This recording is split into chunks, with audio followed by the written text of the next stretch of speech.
So 2-5-1s are something all jazz guitar players will think about at one point in their life. And when I first learned about it, I took it very literally that there's 2, 5,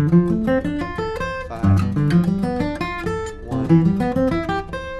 And my line sounded a lot like that, you know. And there was, and I didn't want to play that way, and I didn't know how to kind of get out of that. I thought, well, those are the chords, you got to play everything. Kind of confront where they are, what's happening when you play a lick.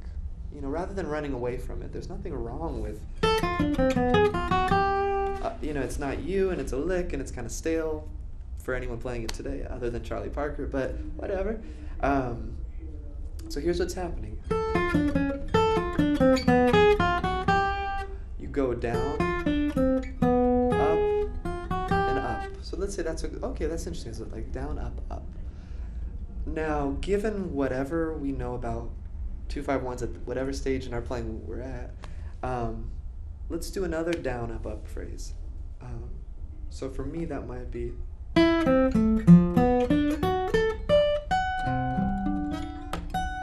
Okay, so that's cool. So I learned something from that lick. Let me find another down, up, up phrase.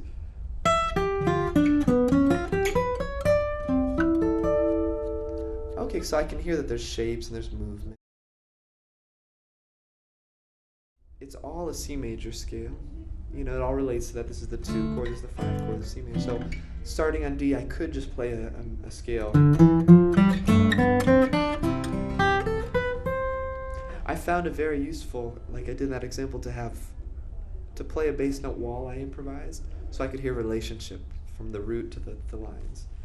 So let me just do that. So here's the bass line. There's the 6.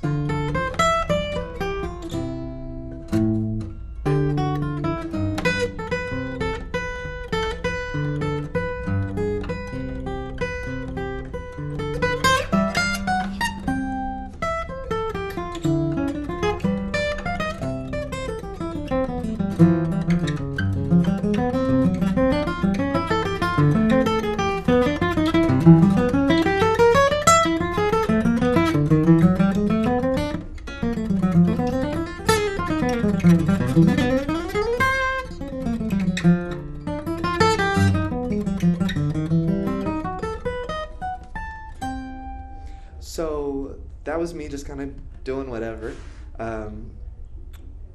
At the core of it was a lot of triadic movement, a lot of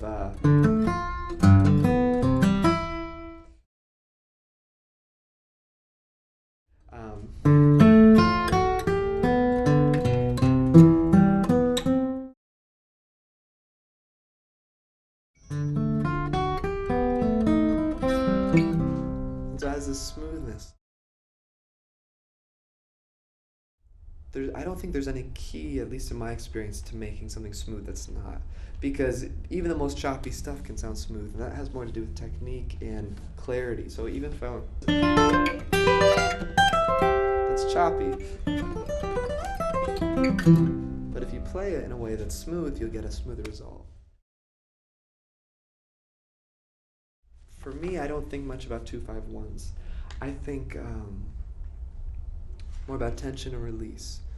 So if I know this is 1, 2, 3, 4, 2, 2, 3, 4, 4, 2, 3, 4, I have 2 bars of like other chords and then a C major. Now the other chords I can substitute. If I know that C major is here, I might choose to play C sharp major for the D minor and the G7.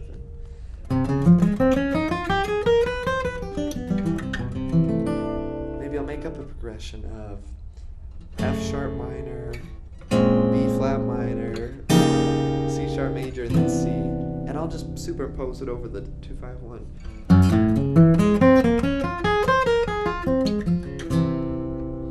And so you kind of bend the rules a little bit. But I hope that sheds some light on my evolution as far as thinking of a 2-5-1 and what's important.